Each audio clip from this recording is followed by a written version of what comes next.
everybody, this is Preeti Sharma and welcome to Shilpreeti Learning. Today we are about to end this chapter. This was the chapter 5 of class 7 mathematics, lines and angles.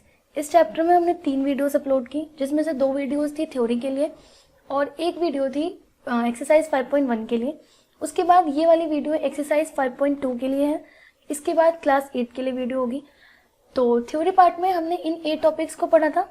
अगर आपने video नहीं देखी then get the video from the description, link आपको मिल जाएगी वहाँ पर, आप वहाँ से वीडियो देख सकते हैं. और नहीं तो इसकी प्लेलिस्ट भी है, आप उस प्लेलिस्ट से भी देख सकते हैं. So let's move to the exercise 5.2. यही पढ़ना है आज हमें. तो इसमें question number 1 is saying state the property that is used in each of the following statements. इन स्टेटमेंट्स में किन प्रॉपर्टी का यूज किया जा रहा है. तो first statement is if A is parallel to B, means if A line is parallel to B then angle 1 is equals to angle 5. ये कह रहे हैं कि अगर ए और बी आपस में पैरेलल हैं तो एंगल 1 और एंगल 5 इक्वल है. इसमें कौन सी प्रॉपर्टी यूज हुई. हमें पता है कि ये कॉरेस्पॉन्डेंस वाली प्रॉपर्टी है. 2 कॉरेस्पॉन्डिंग एंगल आपस में इक्वल हो जाते हैं. कब होते हैं, जब 2 लाइन आपस में पैरेलल हो और उसे एक ट्रांसवर्सल कट करे तो दोनों कॉरेस्पॉन्डिंग एंगल्स आपस में इक्वल होते हैं. So the property used here is the property of corresponding angles. Now question number 2 means the statement number 2. If angle 4 is equal to angle 6, if angle 4 is equal to angle 6, then A is parallel to B. तो A B से parallel है. इसका मतलब ये हुआ कि यहाँ पे जो एंगल 4 है, this angle and angle 6, if both are equal then A is parallel to B. तो ये हमें पता है जब A B पैरेलल है तो ये दोनों आपस में इक्वल होंगे, और अगर ये दोनों आपस में इक्वल हैं तो ये दोनों पैरेलल होंगे. तो इन एंगल का नाम क्या था. ये क्योंकि इंटीरियर एंगल है और अल्टरनेट है तो इनका नाम था alternate interior angle. Alternate interior angle. तो यहाँ पे जो प्रॉपर्टी यूज हुई है वो अल्टरनेट इंटीरियर एंगल की प्रॉपर्टी यूज की गई है.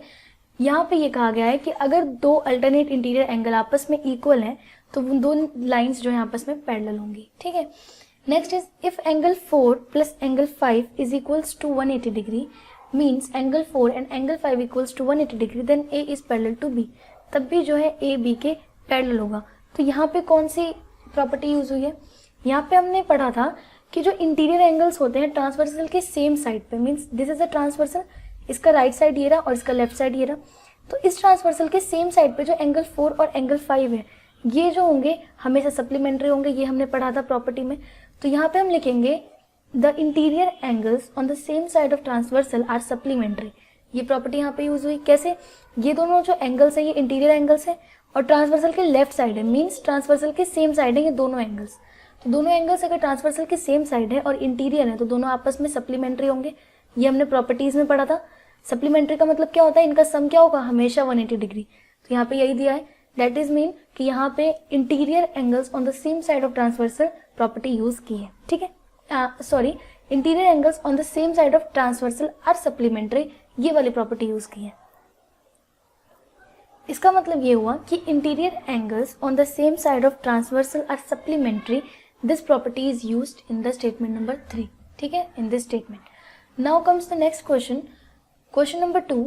In the adjoining figure, identify the pairs of corresponding angles, the pairs of alternate interior angles, the pairs of interior angles on the same side of transversal, and the vertically opposite angles. तो इसमें हमें ये निकालना है. तो इसका part number 1 देखते हैं. The pair of corresponding angles क्या है. Corresponding angles हमें पता था कि ट्रांसवर्सल है, उसके ऊपर का एक एंगल और इसके ऊपर का, means these angles are corresponding. These angles are called corresponding angles. Corresponding angles हमें पता था कि ट्रांसवर्सल है तो यहाँ पे जो कॉरेस्पॉन्डिंग हम देखेंगे तो angle number 4 and angle number 8 will be corresponding, right. Then angle number 2 and 6 also will be corresponding. Similarly 1 and 5 and 3 and 7. These angles will be the pair of corresponding angles. So how would we write? ऐसे लिखेंगे हम इसे. Angle यहाँ पे लिखते हैं angle 1 and angle 5. ठीक है, एंगल 1 एंड 5 ये कॉरेस्पॉन्डिंग है. देन एंगल 2 एंड एंगल 6 ये भी कॉरेस्पॉन्डिंग है. Angle 4 and angle 8, angle 4 and angle 8. Then angle 3 and 7, angle 3 and angle 7. ये जो है हमारे कॉरेस्पॉन्डिंग एंगल्स है. Now comes the pair of alternate interior angles. Pairs of alternate interior angles क्या होंगे. तो pairs of alternate interior angle होगा हमारा, हमें पता है अल्टरनेट इंटीरियर क्या होता है, ट्रांसवर्सल के एक लेफ्ट साइड तो दूसरा राइट साइड और एक ऊपर तो दूसरा नीचे. तो ये ट्रांसवर्सल है, इसके लेफ्ट साइड 3 है और ऊपर है तो इसके नीचे और राइट साइड यानी कि 5। तो यहाँ पे पेयर ऑफ अल्टरनेट इंटीरियर्स हमें मिले एंगल 3 एंड एंगल 5, है ना। और उसके बाद मिला हमें एंगल 2 एंड एंगल 8। इंटीरियर बोला तो हम बस इंटीरियर देख रहे हैं, ठीक है। उसके बाद नेक्स्ट क्वेश्चन है the pairs of interior angles on the same side of transversal. Transversal के सेम साइड पे पेयर ऑफ इंटीरियर एंगल्स, इसका मीनिंग है कि ट्रांसवर्सल के या तो राइट साइड पे दोनों होने चाहिए या फिर लेफ्ट साइड पे दोनों होने चाहिए। तो हमें क्या मिल रहा है, ये ट्रांसवर्सल है, इसके राइट साइड अगर देखें और हमें इसमें पूछा है इंटीरियर, तो हम इंटीरियर यानी कि इन दोनों एंगल्स को ही देख सकते हैं बस इंटीरियर में। तो देखें तो यही दोनों आपस में है, ठीक है, same side of the transversal पे, और नेक्स्ट ये दोनों सेम साइड पे। तो क्या हुआ, pair of interior angles on same side of transversal, angle 3 and angle 8 हो गया, है ना। और उसके बाद एंगल 2 एंड एंगल 5, ये दोनों हो गए। ये कैसे हुए, पेयर में तो ये है क्योंकि ये दो हैं तो ये पेयर में हुए ऑफ कोर्स। और उसके बाद ये दोनों इंटीरियर एंगल्स हैं और ट्रांसवर्सल के सेम साइड पे, ये दोनों इंटीरियर एंगल्स हैं और ट्रांसवर्सल के सेम साइड पे, ठीक है। Next is the vertically opposite angles. Vertically opposite angles बहुत ज़्यादा इजी क्वेश्चन है ये, तो ये मैं स्किप कर रही हूँ, ये आप लोग खुद करेंगे। और क्योंकि आपको पता है वर्टिकली अपोजिट एंगल क्या होते हैं, जब दो लाइन आपस में इंटरसेक्ट करें तो ये दोनों एंगल आपस में वर्टिकली अपोजिट, ये दोनों आपस में vertically opposite.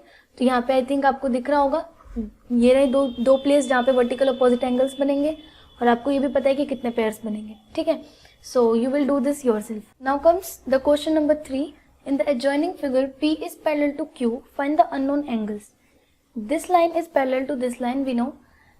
Now the question is saying to find us the unknown angles. That means हमें E, F, A, B, C, D निकालना है, ठीक है। ये दोनों लाइंस जो हैं आपस में पैरेलल हैं and this is a transversal line, okay. So this is an very interesting question, और पेपर में ऐसे क्वेश्चन आने के चांसेस भी हैं क्योंकि इस क्वेश्चन में इस चैप्टर का पूरा कंसेप्ट यूज हो गया। कैसे यूज हुआ, इसमें सारे कॉरेस्पॉन्डिंग एंगल्स के कंसेप्ट, इंटीरियर एंगल्स के, अल्टरनेट एंगल्स के, और जो भी प्रॉपर्टीज होती हैं ट्रांसवर्सल लाइन की वो सारी इसमें यूज होंगी, हमें फाइंड आउट करनी पड़ेंगी। यहाँ पे सप्लीमेंट्री एंगल्स भी आएंगे, वर्टिकल अपोजिट एंगल्स भी आएंगे।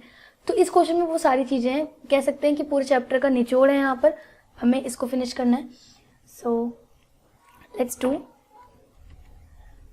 तो इसमें पहले देखते हैं हम ई एंगल, देखते हैं कि ई एंगल कैसे निकालेंगे और एफ एंगल कैसे निकालेंगे, क्योंकि यहाँ पे हमें एक वैल्यू दी हुई है तो पहले ये निकालना आसान रहेगा।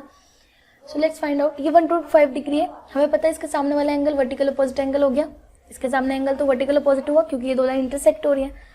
तो यहाँ पे ये एंगल भी 125 डिग्री हो जाएगा, ठीक है। कैसे होगा, क्योंकि वर्टिकली अपोजिट एंगल्स जो होते हैं वो इक्वल होते हैं, हमें पता है। So this will be considered 125 degree, ये हो गया। तो हमें एक एंगल तो मिला, लेकिन हमें ये फाइंड आउट करना नहीं था क्योंकि यहाँ पे इन्होंने कोई नेम नहीं दिया, तो हम पहले लिख देते हैं 125 डिग्री, ओके।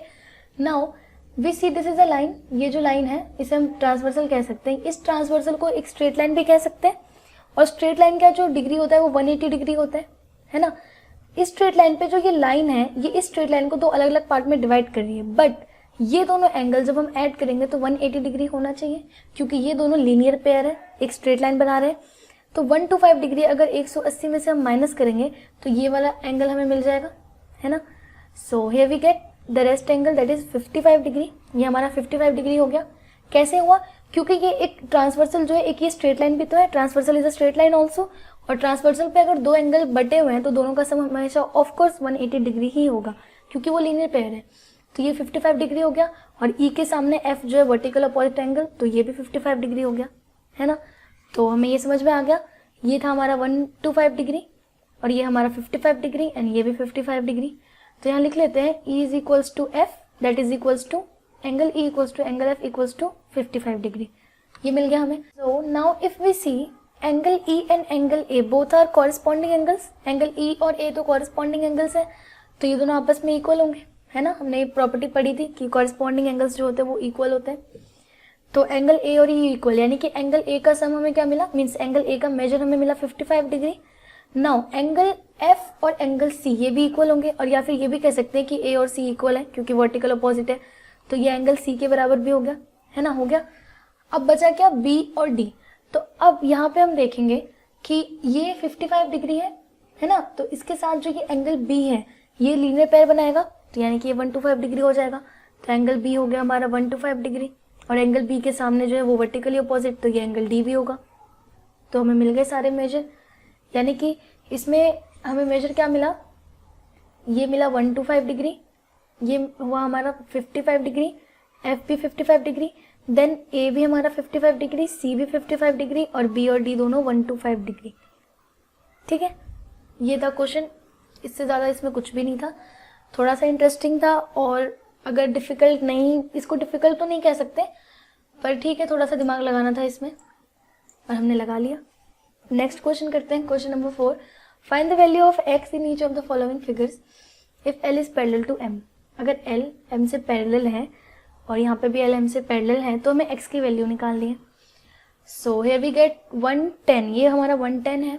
ठीक है, तो ये एंगल भी 110 होगा क्योंकि ये कॉरेस्पॉन्डिंग एंगल्स है, और हमें ये लिखना पड़ेगा कि हम इसे ऐसे क्यों ले रहे हैं। तो ये कॉरेस्पॉन्डिंग एंगल से तो इक्वल, और ये 110 है तो फिर ये दोनों लीनियर पेयर बनाते हैं हमेशा, तो ये 70 डिग्री हो गया। So we get the value of x as 70 degree. And then in the next part यहाँ पे 100 दिया है और यहाँ पे 80 दिया हुआ है, और ये l और m पैरेलल है। ठीक है, हमें किसकी वैल्यू निकालनी है, x की वैल्यू निकालनी है। तो अगर हम देखें इसमें l m पैरेलल है, इस लाइन को अगर हम इग्नोर करें, मीन्स जस्ट इसको डस्टबिन में डालो, इसका कोई काम नहीं है। इस लाइन को देखते हैं, a को हम ट्रांसवर्सल लेके चलते हैं, तो अगर a ट्रांसवर्सल है और l m पैरेलल है तो 100 और x इक्वल होने चाहिए। ऑफ कोर्स इक्वल होंगे क्योंकि ये कॉरेस्पॉन्डिंग एंगल्स हैं, तो फिर x इक्वल्स टू 100 हो गया। बहुत ईजी था, खामखा बस कंफ्यूज करने के लिए दिया था, इसमें हम जीरो कट्टर्स खेल सकते हैं। तो नेक्स्ट करते हैं question number 5, in the given figure the arms of two angles are parallel. इसमें दिया है कि जो दो एंगल्स हैं उनके आर्म्स पैरेलल हैं। Okay, angle 70 and angle G, इसमें ये दोनों आर्म्स पैरेलल हैं, B A and E D, both these arms are parallel. Okay, and if angle A B C is 70 degree, if A B C is 70 degree then find D G C. D G सी निकालना है, means हमें ये angle निकालना है, and D E F, and D E F भी निकालना है। ठीक है, इसमें थोड़ा सा दिमाग लगाना है तो लगाते हैं, वैसे ज़्यादा डिफिकल्ट नहीं है ये। देखते हैं, अगर हम ध्यान से देखें तो A और B ये जो लाइन है और D और E ये जो लाइन है, ये दोनों आपस में पैरेलल है, तो B और C ट्रांसवर्सल हो गया। और B और C अगर ट्रांसवर्सल है तो 70 और ये वाला angle, let it be x, then 70 and x will be equal because both are corresponding angles.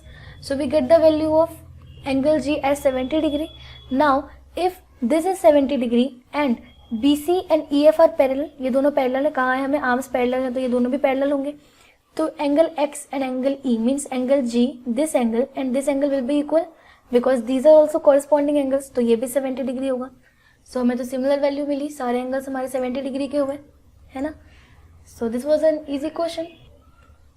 Now the last question, question number 6, in the given figures below decide whether L is parallel to M और not. हमें decide करना है कि L और M parallel होंगे या नहीं होंगे।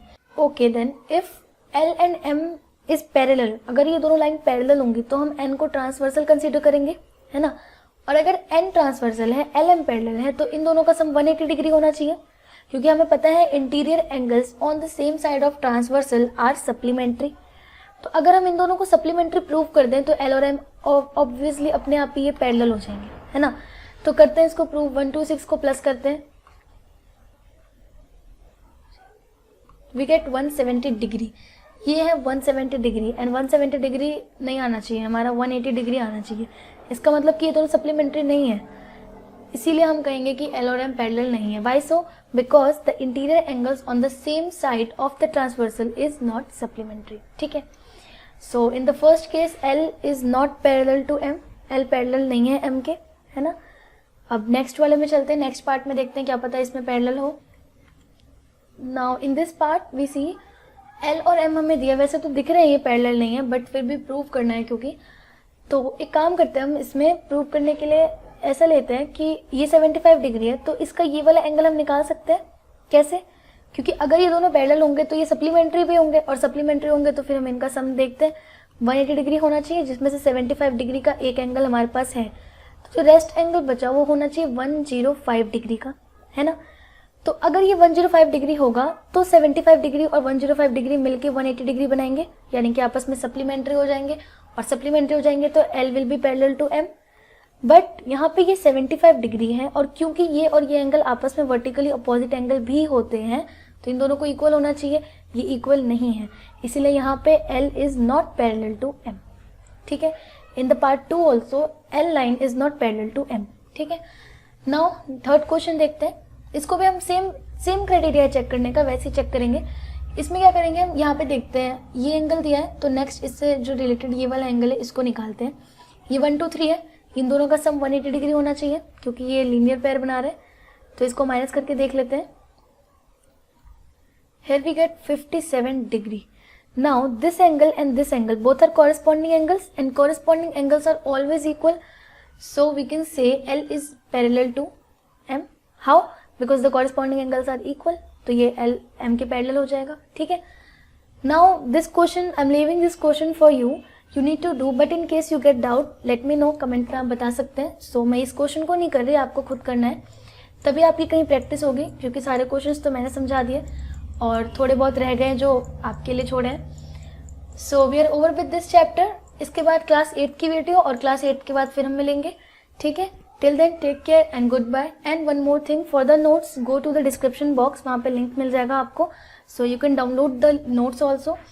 और नोट्स बहुत ज़्यादा हेल्पफुल होंगे आपके एग्जाम टाइम के लिए। अगर आपके पास ज़्यादा टाइम नहीं है प्रैक्टिस करने का, देन आप just go through the notes, आपको सारा चैप्टर रिवाइज हो जाएगा, ठीक है। सो let's meet in the next video. Till then, take care guys. Goodbye.